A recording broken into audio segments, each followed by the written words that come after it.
This is what a Danimal looks like after a 3-hour session with Teal Swan, also known as a spiritual catalyst from YouTube.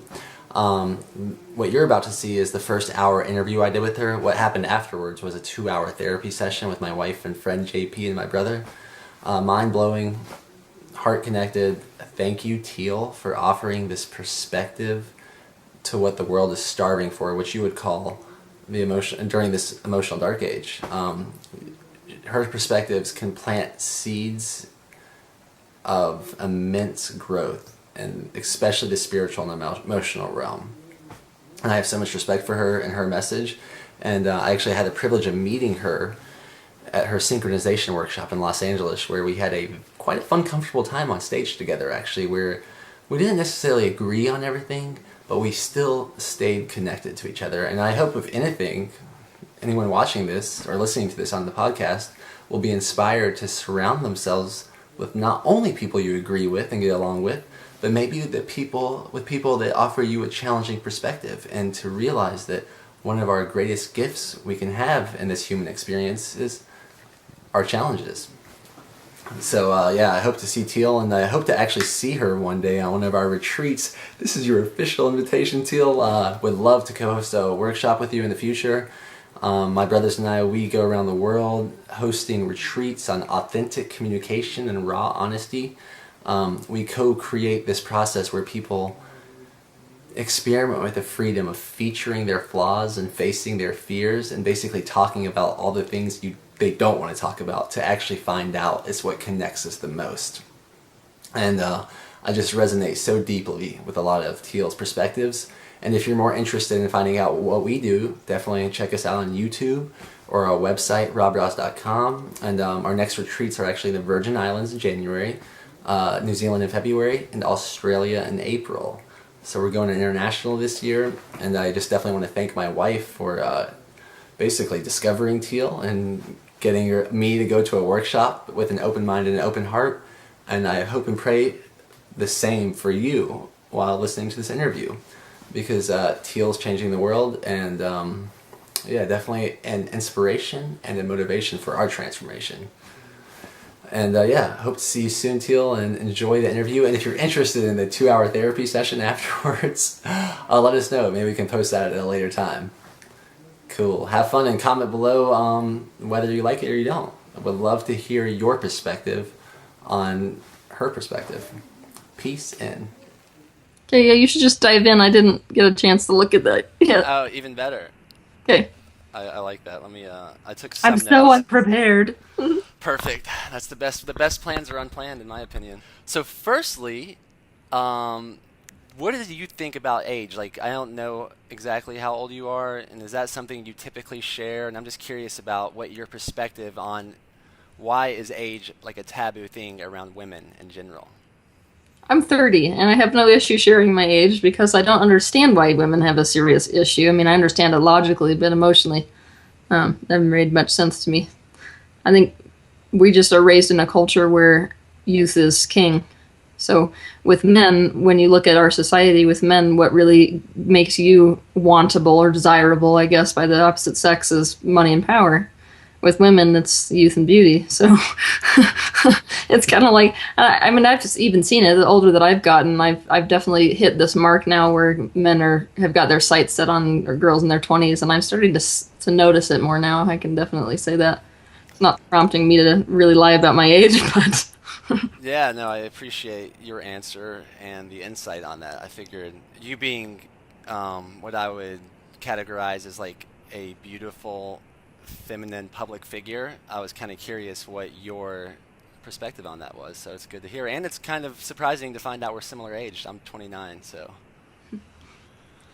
cool. And then I'll go to the stuff that because I for anyone that's like watching this and interested how we got connected, I attended your synchronization workshop at UCLA, and I was one of the ones chosen on stage. And how do you make those choices? Could you clarify that for anyone watching? Well, it'll be a little bit difficult for people to completely comprehend because what I'm looking at is a lot different than what other people are looking at. I'm clairvoyant to the point where it's not a mental image, it's something I'm physically looking at. So as I'm looking out at the audience, I'm watching everybody's auric fields, and every thought they're thinking is flying through their auric field. And so when somebody has a question in the audience that vibrates at the same frequency as the rest of the people's asking, that means that their question is going to lead to group expansion the most. Then it's almost like somebody has turned on a flashlight through their energy field. They light up in the room, and that's how I know who to choose. But it's a bit of an adrenaline rush, of course, because I have no idea what people are going to ask me before they sit right next to me. Yeah, I love that, and I love how you did the whole workshop. My wife actually, I was kind of going there to be with her, and I had seen your videos, and I was intrigued. It was the same weekend that Bulletproof Conference was going on by Dave Asprey, so I was like kind of torn between. We actually went to both, but I definitely thought that was awesome how you chose people just and based on that reasoning. And people such as my dad are going to be probably watching this interview, and what I was really interested, and I want to make sure I understand or get a little more clarity on your understanding of what exactly do you mean by like vibrational frequency, if we can go like real layman's terms, like someone that's never heard vibrations. What do you even mean by that, and how could that relate to someone like my dad? Okay, so for people who are super logic-based, everything in the universe is made of energy, regardless of whether it's alive or a not alive being. So you could look at a bedpost. It's ultimately energy, the same as my body is ultimately energy. And energy does not stop at physical matter. It's actually in the air, it's everywhere. We are living in and of and as a quantum field of energy. And that energy, the way that it moves, basically, that imparts information. And information becomes form. So the way that those energy particles are vibrating, basically, dictates whether something becomes a human being, or a dog, or a plant. So vibration, when we look at it on a super simple level, looks like that. But if we get more complicated, every emotion is also a vibration. And a person in and of themselves holds a specific vibration. Now, in our community, the vibrationally aware community, we're pretty focused on achieving a high vibration, because typically the emotion of something like happiness or joy will vibrate at a much higher frequency. It's got a higher pitched sound. It's moving quicker. So you could look at what most people call God or Source. Source having one of the highest frequency, basically, that can be attained. And so the higher your frequency, the closer you are to source energy. So that's the goal, of course, is to create a state of living where your vibration is the highest. Okay, that was, you kind of answered my follow-up question. It was, why do we want to vibrate at a higher frequency? You're saying that's what source vibrates at, and that is kind of your intention, and the people that you surround yourself with, that is their intention as well. Yep, the higher frequencies is physical health. Higher frequencies is joy. Higher frequencies is your attachment or connection, should I say, to your eternal self, the aspect of your soul that continues to come into life and out of life and is eternal. So the higher frequency you have, of course, the more extrasensory you become as well. That's another benefit. Yeah, and I thought that was very important to clarify for the follow-up questions, because I think a lot of your answers are revolved around vibrations and the frequency of vibrations. And am I understanding correctly, do you believe that you're more aware of being able to see the physical those vibrations, say, than your average person? From what I gather, yes. Okay, and that's what I gathered as well. So, and what do you think caused that? Like, was there a specific time in your life when you're like, "Whoa, what is that?" Or what's going on? No, I was born this way. I was aware that I was not seeing the same way that other people were seeing when I was about 4. But according to what I have now come to understand, the way that I am is actually like a disability. So when you first come into the physical dimension, you're meant to fully learn from this dimension, meaning that in order to interact with your physical reality, you close your eyes to all of the dimensional realities. And I didn't do that. So it's almost like there's a filter that was blown. Now that has benefits and detriments, the same way that coming in and only seeing the physical reality has benefits and detriments. But you can understand, if you're an average person that doesn't physically see these vibrations and fractals in the air around people, you can understand vibrations based on how you feel, because feeling is really the most intact sense that we have. when we're not considering ourselves fully extrasensory yet. You walk into a room, you know whether it feels good or it doesn't feel good. Now, your mind may not be able to tell you why logically that's the case, but still you know it. And so when you're around, if I was to hand you two objects and say which one has a higher vibration, you would be able to tell me just based on how it feels. And that is something that seems to be a skill that has, at least around the United States traveling, it doesn't seem to be that honed in for the average person. Yes, because we're taught to ignore our feelings. And you use the phrase emotional dark age. Is that kind of at the workshop? Is that something that you meant by that we're living in an emotional dark age? Yes. Well, from a higher perspective, let's just say that human beings have come here with the ultimate guidance system. So regardless of whether you're New Age or whether you're Christian or whether you're Buddhist or whether you're Islamic, we all have to acknowledge the fact that human beings on this earth have an internal guidance system that is felt. That's how it comes across. And in our modern day society, the process of socialization basically makes us turn our eyes and ears and senses off to our feeling-based body. So the child walks into a school, he's super nervous, and the teachers say, get it together, go sit in your chair. So he's got to suppress the emotion. So we value the suppression of emotion much more than the acknowledgement of emotion. And it works for socialization. You will have an individual who is able to override their emotional systems and do whatever you want them to do. But that individual has a very difficult time navigating themselves through life and knowing what's right for themselves. Yeah, and that was actually one of my bullet points. Was I loved how you touched on how anxiety and nervousness are how they're tied to excitement, and how maybe because of socialization, and that's one of the things we do at our retreats. So we try to help people. We use the phrase "lose your mind to connect to your hearts," to realize that being nervous or having anxiety is just also, it's almost much more similar on a physical level to excitement than sometimes our minds lead us to believe. Yeah, we should talk about that for a minute because it's kind of interesting. So emotions, if you look at emotions and the study of emotions basically have to do with two components, arousal and valence.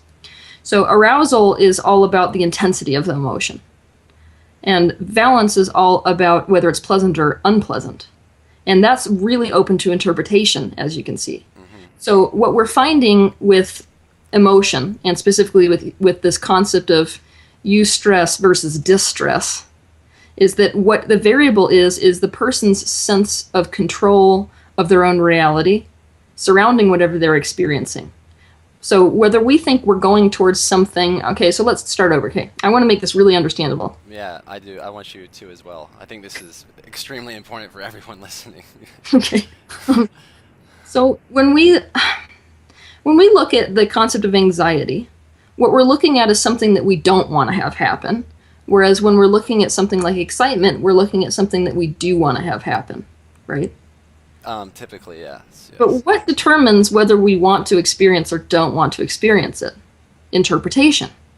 One person would say, hell yeah, I want to go scuba diving. That's exciting. The next person would say, hell no, I don't want to go scuba diving. That's super making me nervous. Now, the two people would be feeling very similar emotional states within the body.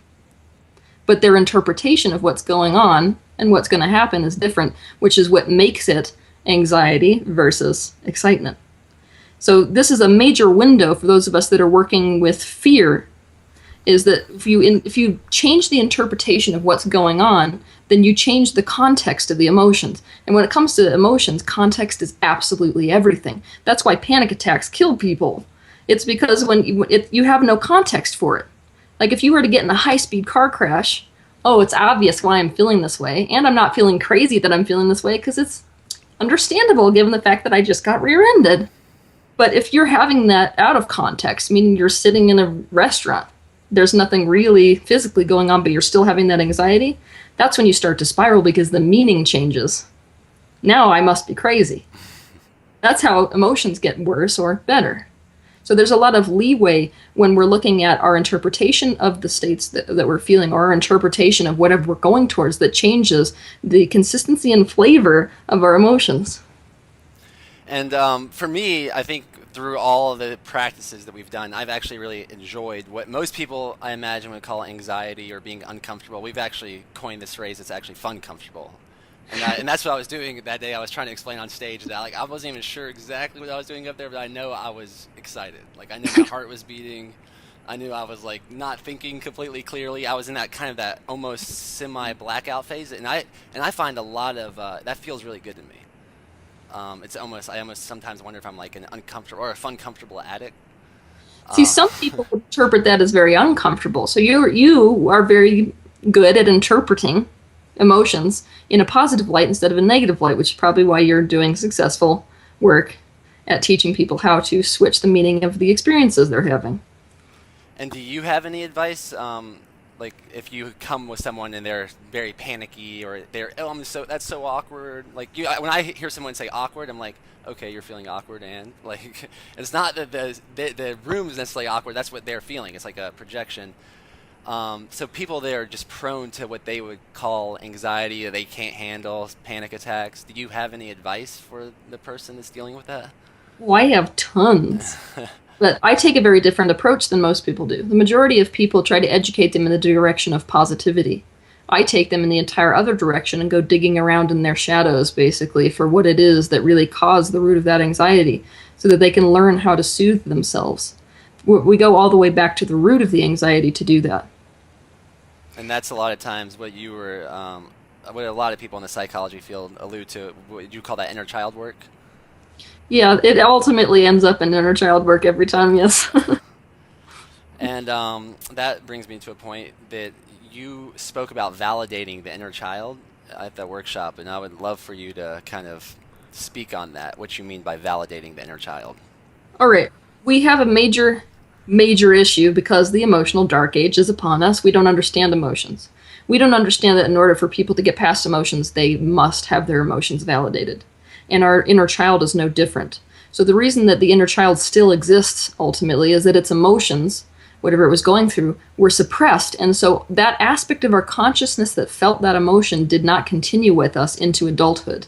That's why it exists. So let's take a real-life scenario. So kid loses his mother, and he's feeling all of that grief and confusion, a hell of a lot of emotions. And the parents in his life don't know how to coach him through grief in order to allow him to experience grief. Instead, they just say something like, well, it's going to be okay, just come sit by us, watch this TV show. Now the kid goes, wow, there must be something wrong with the way that I'm feeling. And anything that's wrong or unacceptable, we must suppress and deny. We must annex it from our being. That's what happens with socialization.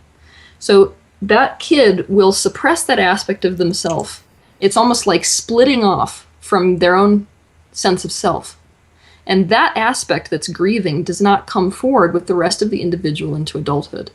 So inner child work, even though it sounds like a super, fluffy self-help technique, is actual soul retrieval work. So what we do in inner child work is that we use our emotions, because that's the thing, this emotion doesn't go away. Grief keeps reflecting and reflecting. It's almost like the universe wants us to heal, wants us to be in a state of completion.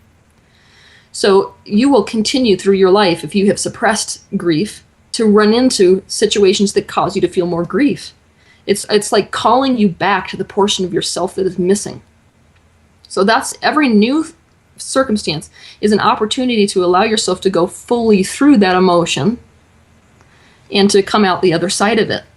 Now, obviously, we can use these like extreme emotional states that we get into, what we would call the reflection of a prior wound, to travel back and find the child who was wounded originally.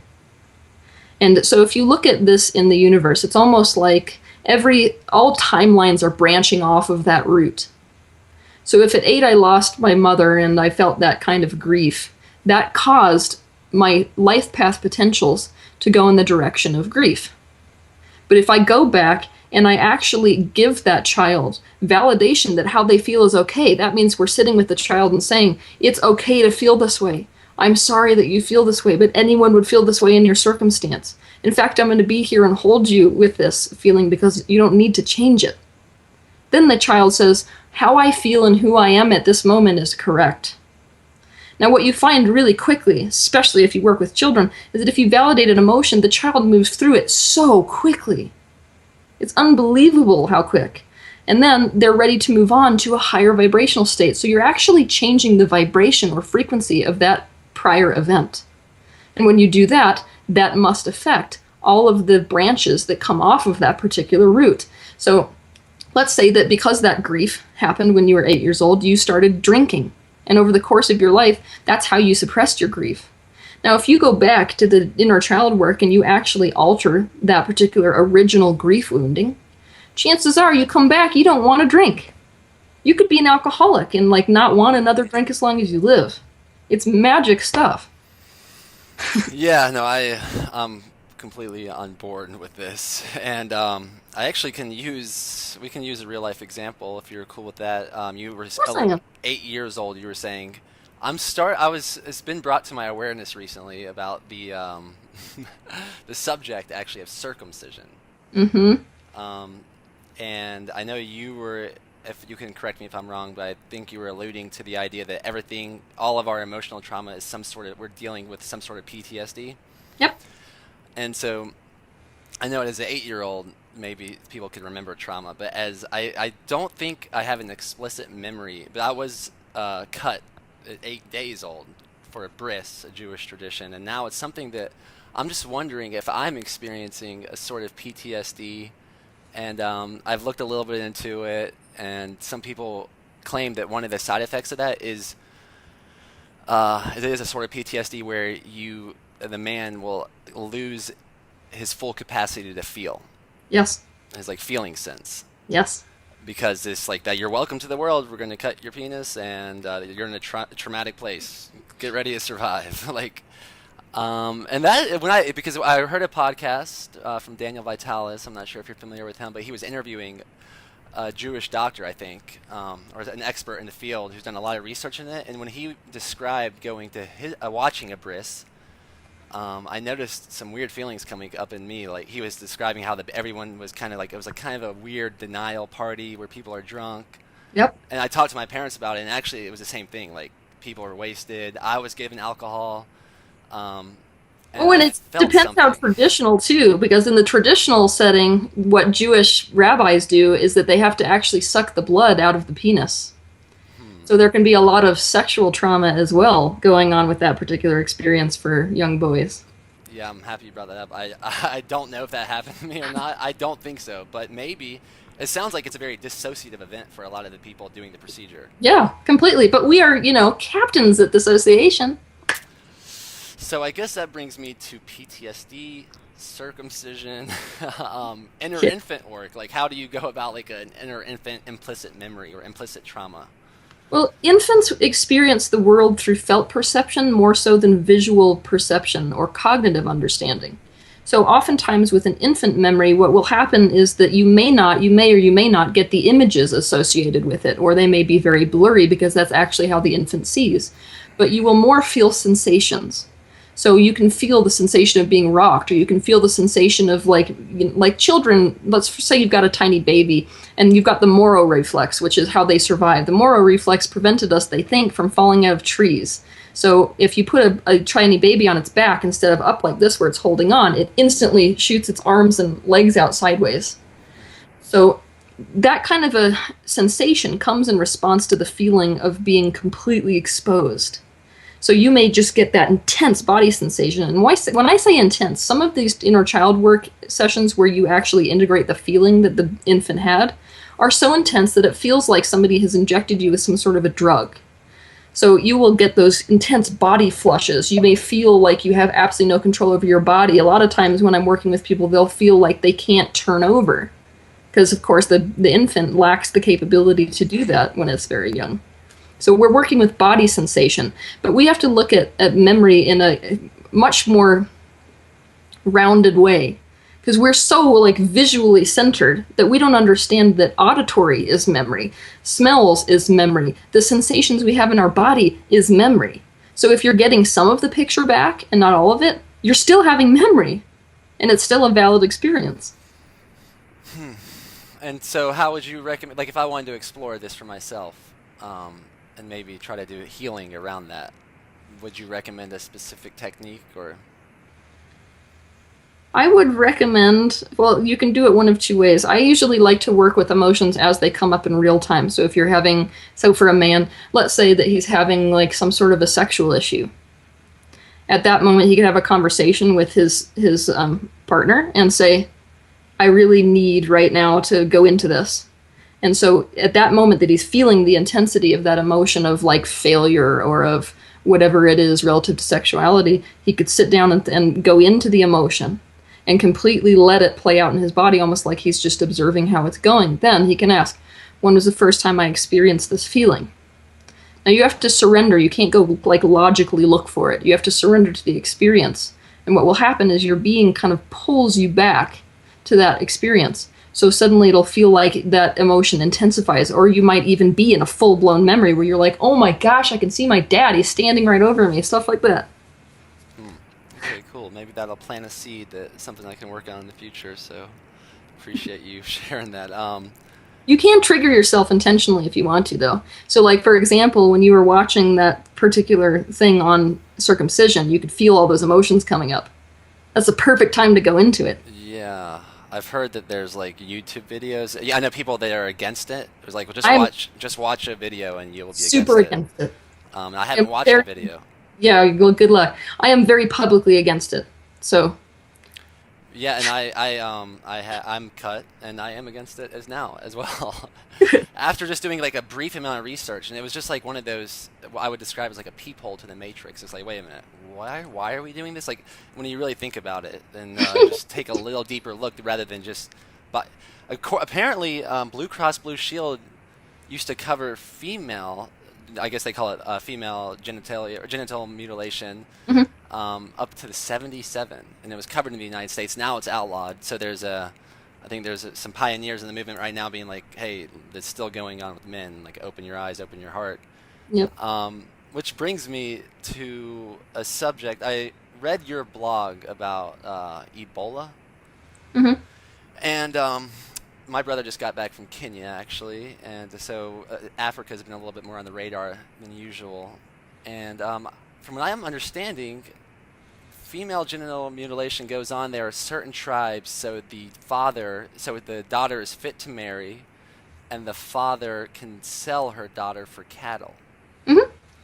And I, hearing that is just like, whoa, what planet is that, or where was what sci-fi, like dark sci-fi thriller is that?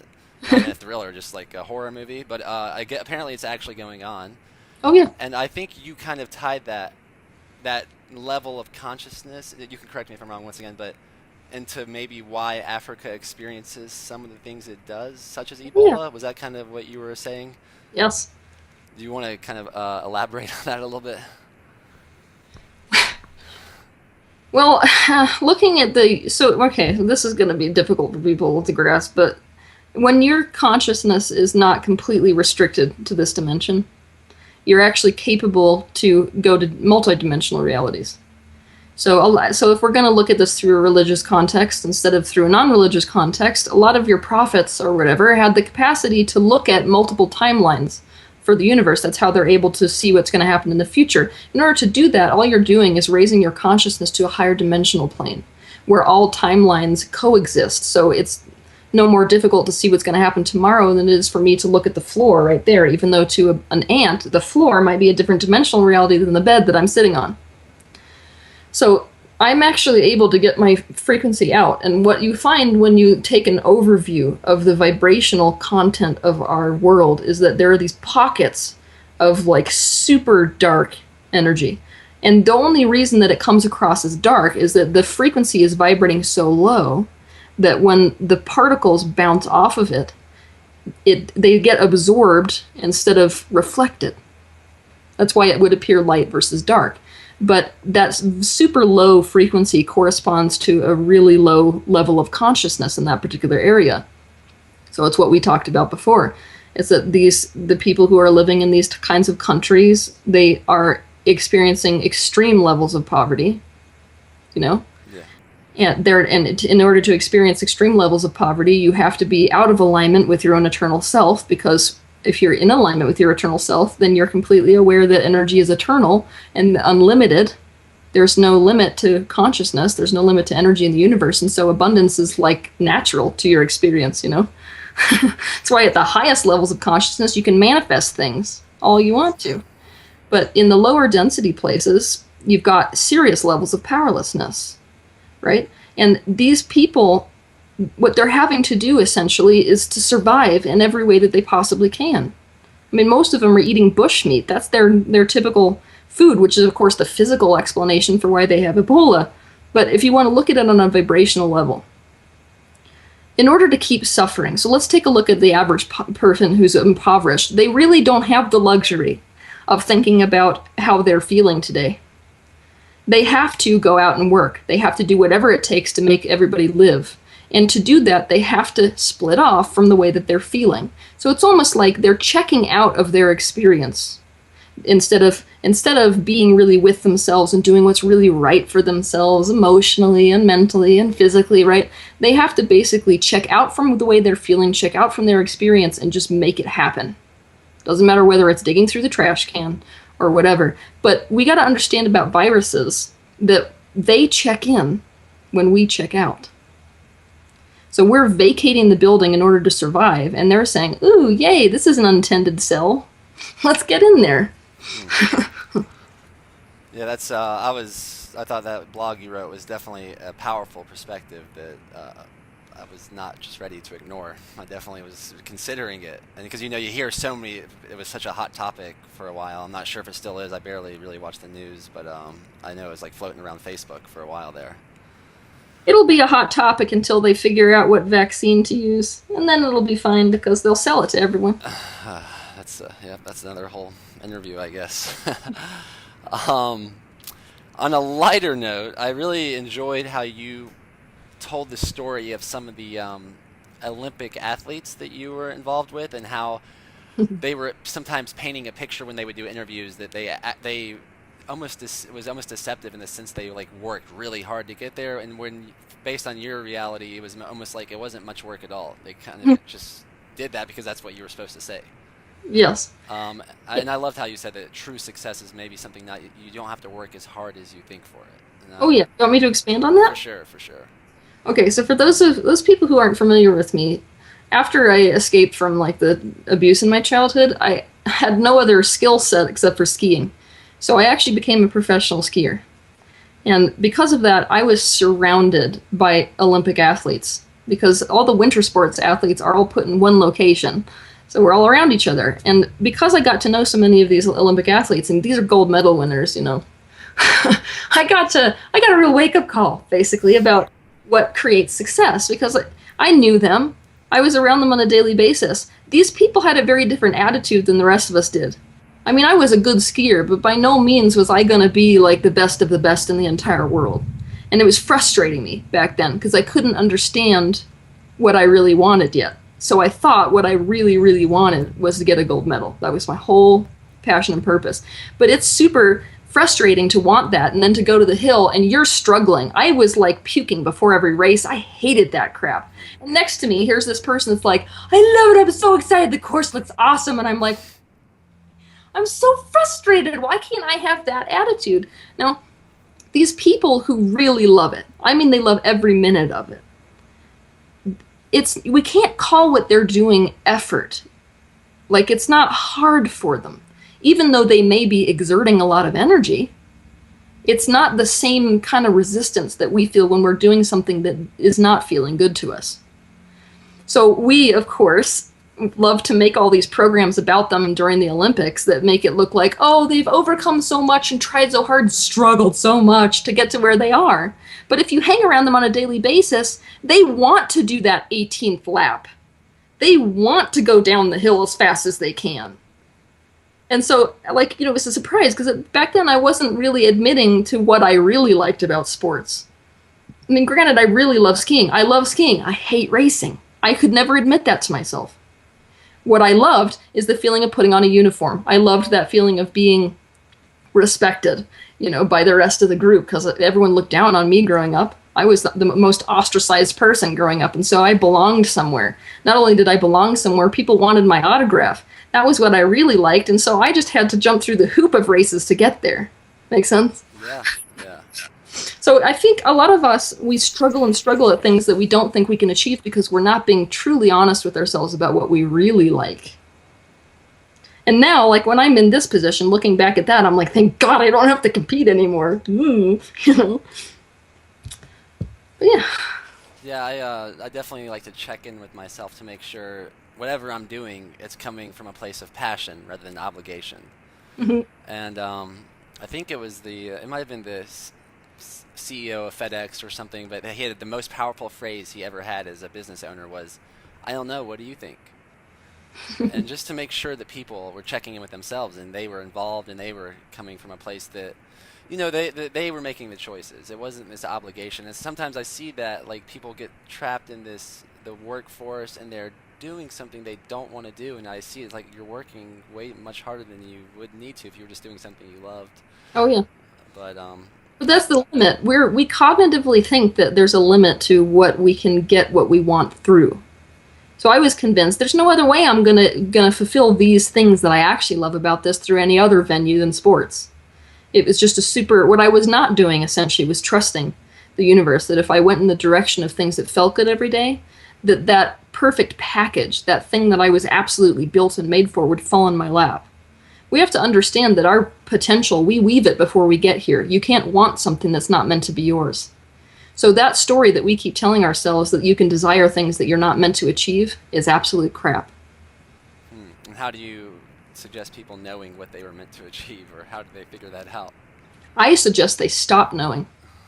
They stop even thinking about it. I think what they should prioritize more than anything is the way they feel. They should start realizing, what is it that I'm doing on a daily basis, or what can I try to do, of course, if you haven't even allowed yourself that makes the hours just disappear for me. What could I do that just fuels me up, that makes me want to live and wake up tomorrow? Now that is what your purpose and passion is going to be.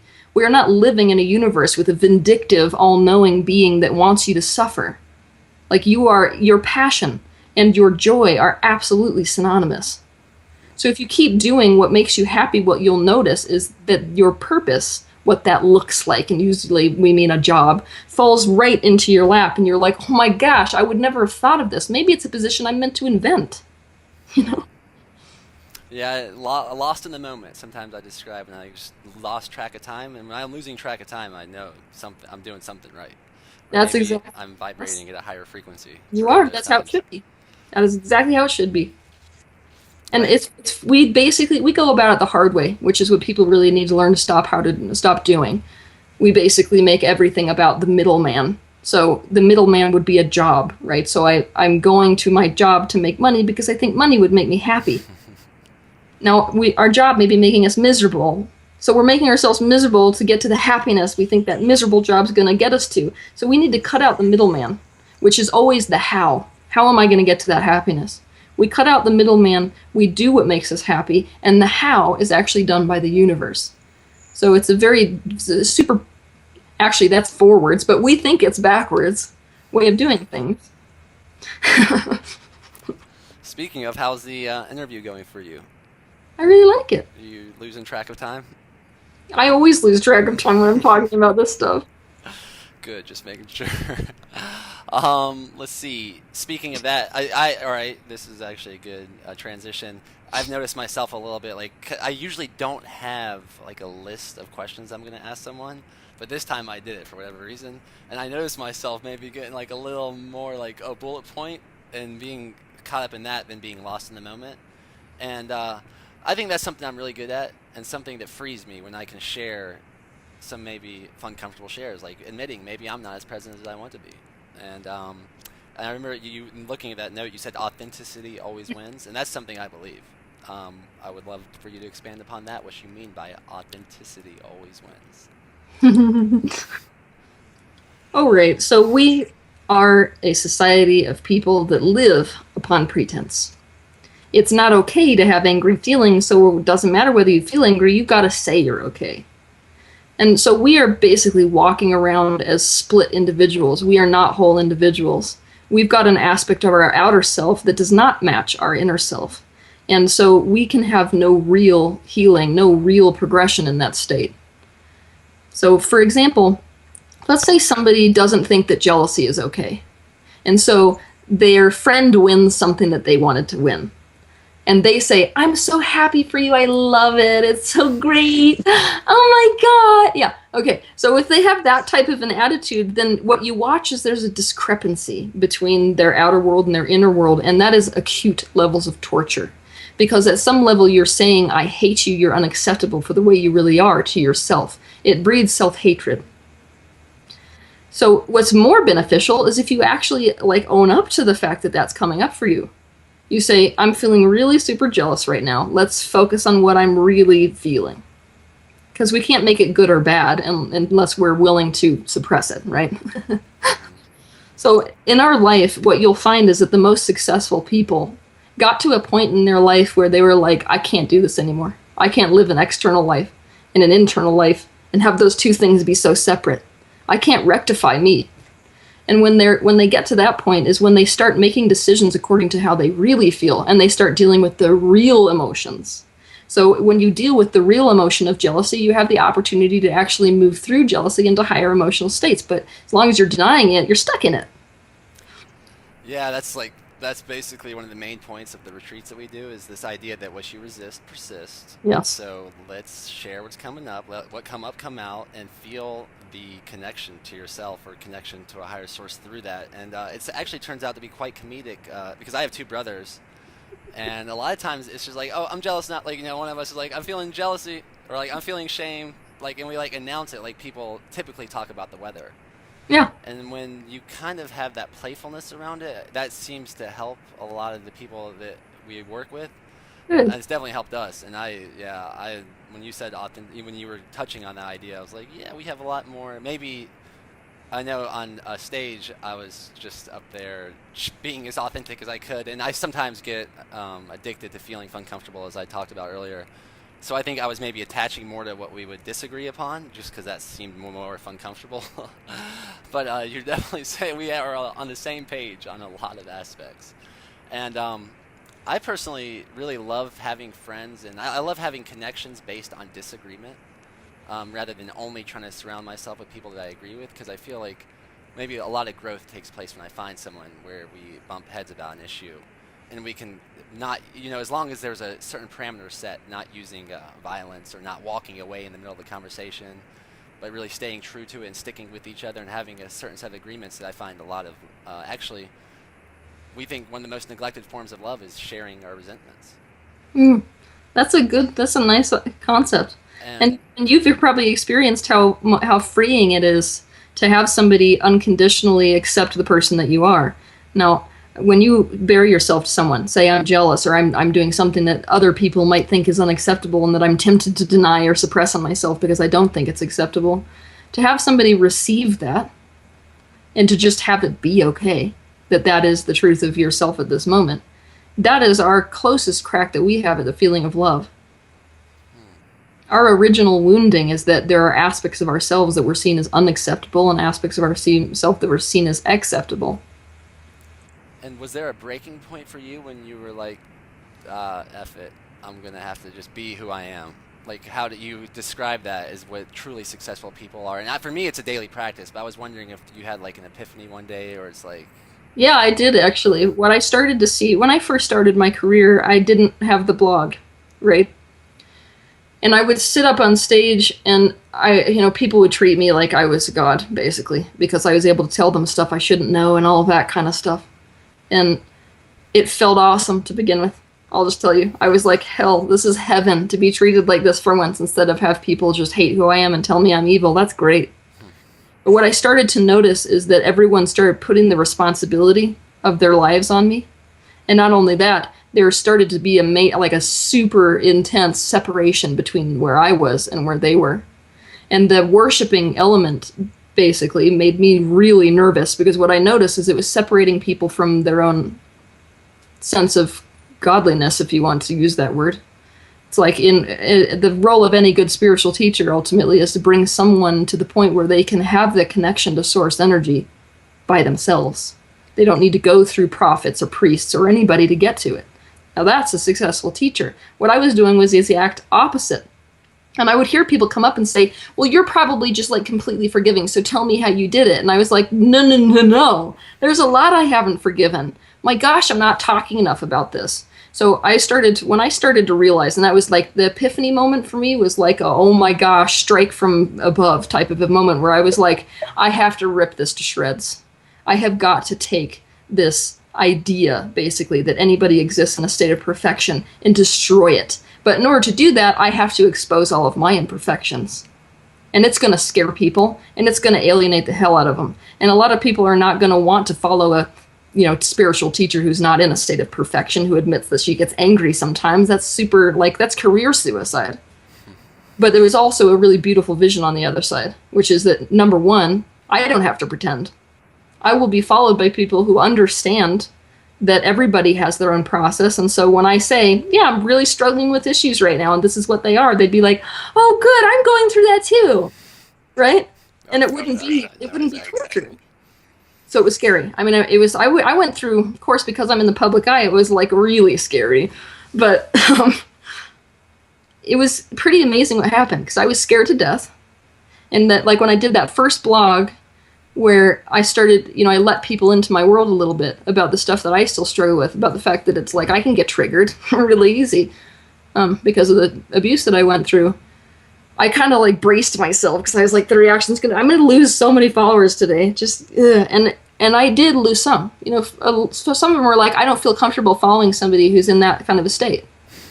And then they bounced off. But there was a whole other group that was so ready for it and so got it that they were like, oh my gosh, this is groundbreaking stuff. Now, if my teacher can be authentic, I can be authentic. Now, this is the permission for them to say, guess what? We're all in a state of progression. There's no such thing as the enlightened retirement. And then everything got so much better. It's so much less exhausting. I mean, there's no image to maintain. Yeah, congratulations on that. I think and I imagine for you it's a daily practice as well. And I want people listening to know that, people that know about us or people that know about you, that it still takes, for me, it takes courage every day. Yep. To be myself. Me too. And yeah. Me too, because not a lot of people are going to love you for it, but some will, and those are the ones that really matter. And yeah, what I found is all of a sudden I may have lost some relationships. I think the quantity of my friends may have gone down, but all of a sudden the quality of my friends way more than compensated than the quantity. Yeah. Just like French cuisine. But yeah, it's just all of a sudden you get people come into your life. They're interested in that. Yes. And I just love having my wife like that, my brothers, and other certain group of friends that we can just put it all out there and let the chips fall where they may, and still be with each other through the scary times. Yes, it's awesome. The crisis of today becomes the joke of tomorrow, at least for me. And you mentioned something about forgiveness, and that was one of the things that stuck with me the most out of your workshop. I know we'll disagree maybe about what Jesus means to me and what Jesus means to you. Mm-hmm. I would be more of not necessarily your traditional Christian, but more of like a Jesus follower, and I believe he was the ultimate sacrifice for our sins, and he was perfect. And I don't want this to be a debate about that. What I loved that you said was the part that we agree on was that we can debate it in other terms. I don't want people to get scared that we're not going to debate it all, but maybe when we see in person one day in Utah, who knows. But you talked about how forgiveness and approval are on the same vibrational frequency. Mm-hmm. And I thought about Jesus being nailed to the cross, and while it was going on, he called out to Yahweh, to God, and said, forgive them, for they do not know what they are doing. Mm-hmm. And I was like, yeah, when you said the approval thing, I was like, yeah, of course, Jesus approved. That's how he forgives. It wasn't just something he said. And now, if you could expand upon what you mean by forgiveness and approval being on the same vibrational frequency. Well, we look at forgiveness as just letting go, but you're not going to be able to let go of something that you don't really like, basically, What I mean by that is that I feel like in most of the self-help field, in the religious field, like all of it, we exalt this idea of forgiveness as if it's possible to just decide to do it, without having any perspective. And perspective is absolutely necessary. Now, when you look at the vibration of forgiveness, it's identical to the vibration of approval. That means in order to really, truly forgive something, we're not looking to just get over it. We're looking to assimilate it completely in our life. And to assimilate something, you have to approve of it. So to assimilate the experience of being nailed to the cross, essentially, he had to approve of that entire act somehow. Now, you can approve, like, maybe you don't approve of murder, right? But there's some element in something you experience that's painful that you have to approve of in order to fully forgive it. So I'll give you a personal example if you want it. Do you want the personal example? Yeah, for sure. Because this dawned on me after years of therapy. Okay, yeah, no, I think it's a huge point, a scary point. I don't think many people like hearing that. Like, oh, I'll forgive him, but I can't approve him. I'll stop listening now. Well, that's because we think approval is to make something right. And I feel like we get lost in the idea of rightness and wrongness to a really unhealthy degree, because it's all a matter of perspective, I can tell you that. There are people who are you will never be able to win an argument about what's right or wrong, because based on your beliefs or whatever, it's right or wrong, Ugh, it just gets shady. But anyways, so let's go back with forgiveness. So when I was in all of these therapy sessions, people kept saying, you just got to forgive and move on, forgive and move on. Like I was cutting some piece of myself off and calling it a good, right? A, could never make that happen. B, never met anyone else who could. C, I'm like, this doesn't work because I'm leaving some aspect of myself there, And when I really looked at it, I mean, like, because of being extrasensory, when I really looked at the two frequencies close enough, I was like, oh my gosh, like these two things are so identical. Why are they identical? And then it dawned on me, but it only dawned on me later. So you've got what I went through as a child, which is just, like super bad torture. And one would say you can't ever approve of that. Why would you ever approve of a child being taken or a child being, prostituted or all of the various things which happened? It's not about approving of the action. What it is about approving of the role of it in your life. So when I look back from my perspective now, what I'm starting to see is that without that experience, nothing that I am today could have happened. Now, I can say that because it sounds inspirational, but when that becomes like a true, authentic experience, when you're like, holy cow, I can see a vision now where, women, let's just look at it on this scale. And people may call this like a super grandiose sense of self, but what the hell? Ready? So let's pretend, basically, that people really need an example of an empowered female. An empowered female would have to have a grasp of what females have gone through over a century. So I'm essentially a microcosm of females' troubles, running up against religious oppression, being seen as a heretic, running up against men trying to use me for sex, trying to dominate, all of that kind of thing, losing babies. I mean, if you look at what I went through, it is literally just like it's a jam-packed 13-year spread of every issue that women go through worldwide and have for thousands of years. So in order for me to reach this exalted state, essentially, of healing and of integration, I would, of course, have to have experienced those types of things. How the hell else am I supposed to teach women to get past that? So now when I'm looking back, I'm like, it's like, wow, you can't create a weapon without the fire. Anything that that becomes this beautiful kind of creation, essentially, has to go through the fires. And it was interesting to me because I thought about it, and there's this really good quote. Now I'm not going to remember who did it, but basically the quote was that anything that burns bright must endure burning.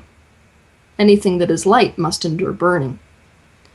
And I was like, okay, well, let's see how to really embrace that. And so that, on top of looking, so it's all about shifting perspective. On top of looking at the fact that this particular man who I had with me, who took me, essentially, I mean, I watched his struggle every day. I started to really see what created this person, who was no monster at all, but was instead just a person who was suffering so bad that he just could do nothing but cause it with other people. And my heart started to break open to a kind of empathy, when previously I just wanted to burn him to the ground. And and it was organic. I couldn't have forced that. When that kind of light broke through and I started seeing that aspect of himself, I started getting less afraid of him, more compassionate towards him, and more interested in solving the issue at large. How do we make it so that these criminals, so to speak, don't really feel the urge to do these things? And now it's like a greater vision made it so that I can't make an enemy of my childhood anymore, because there's no possibility for me without that. So that caused an approval of what went on. And that approval is the closest you get to forgiveness. That's when you start to feel that thing which we call forgiveness, which is you're not looking back at it as if it's destroyed everything. You're looking back at it as if it actually added something to your life. Yeah, no, I think that's really inspirational, and definitely I hope a lot of people hear that message over and over again. So thank you for sharing that. And I know we're getting closer to an hour, so I had an idea, because you have just, in my opinion, such fascinating and valuable perspectives on so many different topics, that kind of like a popcorn in the way of not just like a one word, but maybe I was just going to bring up some big topics, and you could just give like a real short answer, or just like your short perspective on Oh my gosh, okay. So one being, and I'm sure you get exposed to, or people around you are into this, since it seems to be making a lot of gateway in the spiritual world. But like, I don't know how you would classify them: LSD, magic mushrooms, ayahuasca, iboga, whatever the other root Spiritual is. drugs. Spiritual drugs. There you go. Okay, only to be used. You really want a super short answer? Yeah. Unless it depends. Yeah. That might good. That we can keep it short. This whole interview, maybe to an hour. Spiritual drugs only to be used in circumstances where they should be used, meaning that these drugs essentially are a crutch. When you are feeling like you're up against a wall, you're absolutely desperate, and you feel like there's no way to break through. I don't feel like they should ever be used for recreational purposes, and they should never be used long term. Thank you. What about homosexuality?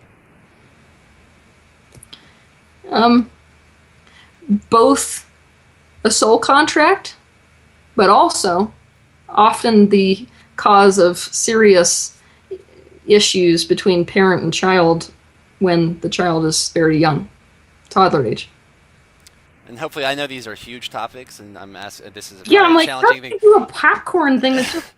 But I do want, hopefully it'll lead more people to your channel and finding out, because I'm imagining you've done specific videos on some of these topics, and people can do the research. Maybe this will kind of be a gateway to more teal in their life. What about bipolarity?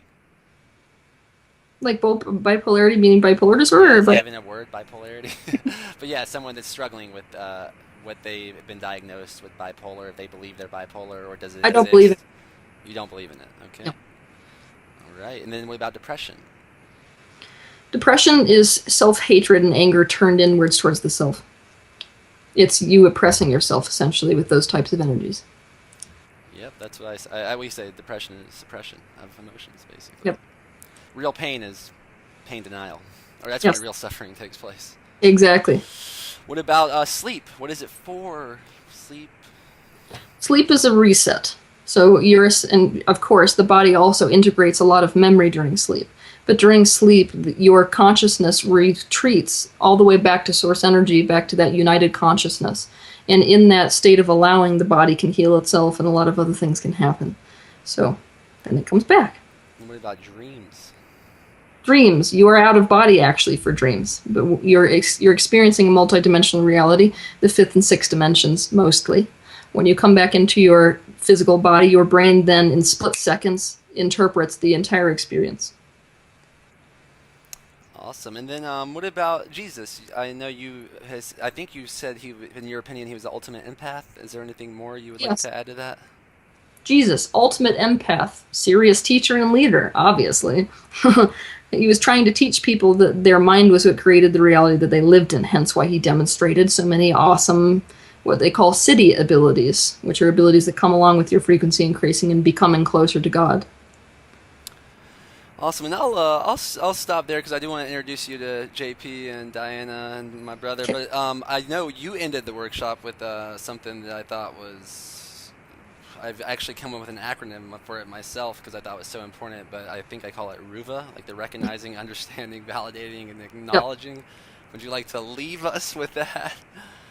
Yes. So because we have a difficult time dealing with our own emotions, we don't know how to deal with other people's emotions either. And so this thing you're calling Ruva is a really good way to deal with your own emotions and other people's emotions.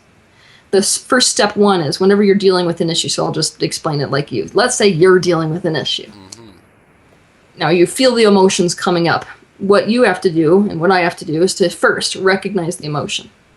I have to see that it is happening, that it is there. I cannot be in denial. Recognition is the enemy of denial. Once I recognize it, I have to try to understand it. Meaning that, obviously, once you recognize something, you have to find some way to cognitively figure out the context of why you're feeling the way that you're feeling. And the third step, validating, is the most crucial step, which is that we have to make what you're feeling right. So that's when we say something like, I think that it's completely okay for you to think that, yes.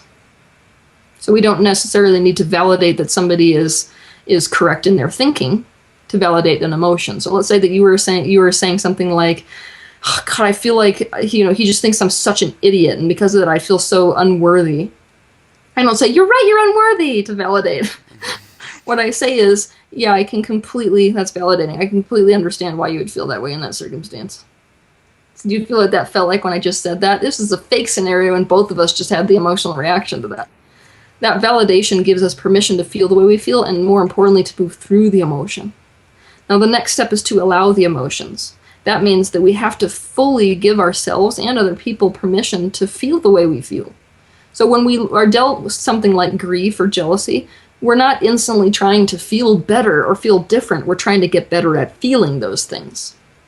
So we let ourselves experience the grief. What does this feel like? If I had a color, what color would it be? We completely feel that way. And then when we feel ready or we feel relief, usually relief is the byproduct of allowing ourselves to feel certain things. The relief that we feel is the indication that it's time for us to move into a higher vibration. Then and only then can you give somebody advice.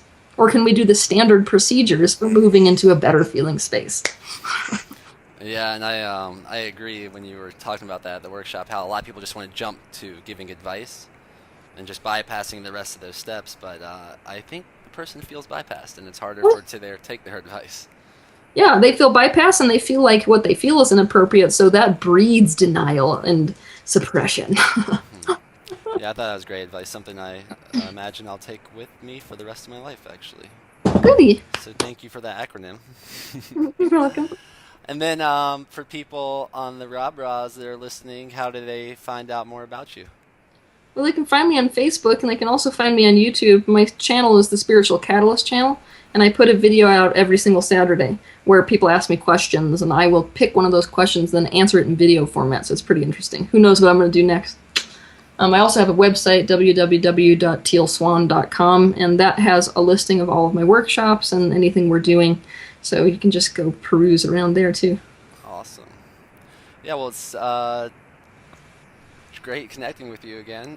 The first time was I guess there were a lot of people watching. I guess there was a lot of people watching this time too, but less in our face. Yeah, I think you offer some super valuable perspectives, and whether or not someone agrees with everything you say, man, I think it's definitely worth listening. It's definitely seeing what takes place, just letting some seeds be planted. Small seeds turn into big trees, and yeah, I look forward to seeing you again. I don't know where it'll be.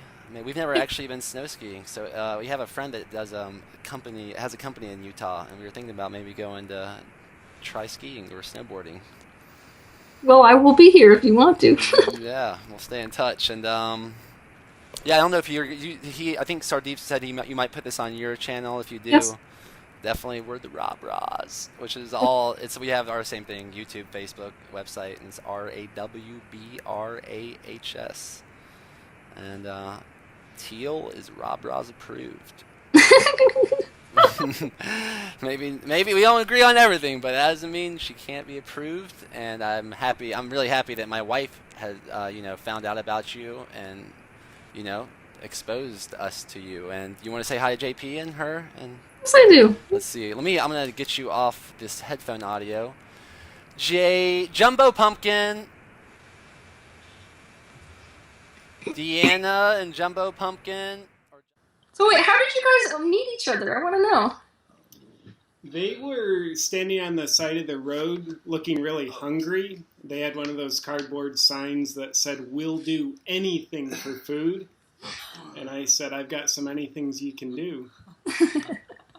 Do you have a more accurate That's a good memory? question. Oh yeah, JP brought me to a really good coffee shop, and I told him how bad his coffee was, and I think he fell in love with me at that point. He's like, this guy's gonna tell me how it is, and we kind of stayed friends ever since then. I think we were all at that coffee shop. Yeah.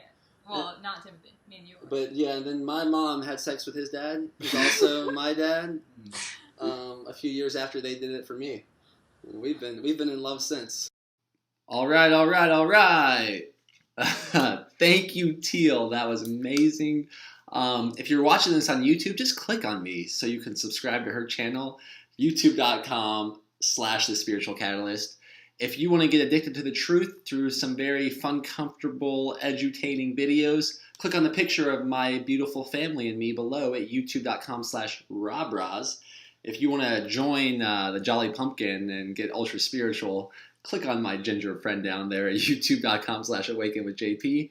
And if you just want to get ultra awesome and beautiful like my lovely lady, click on her below at youtube.com/doitwithdiana. And if you're listening to this through a podcast, let me take this opportunity to shit on you and ask you to do all those call to actions to help spread this message to the world, because the world is starving for this edutainment. So thank you so much, Teal, for giving your gifts and you being you. And maybe we'll get that fun, comfortable, therapeutic, whatever those extra 2 hours were, up on video in the podcast soon. Until then, peace and baby.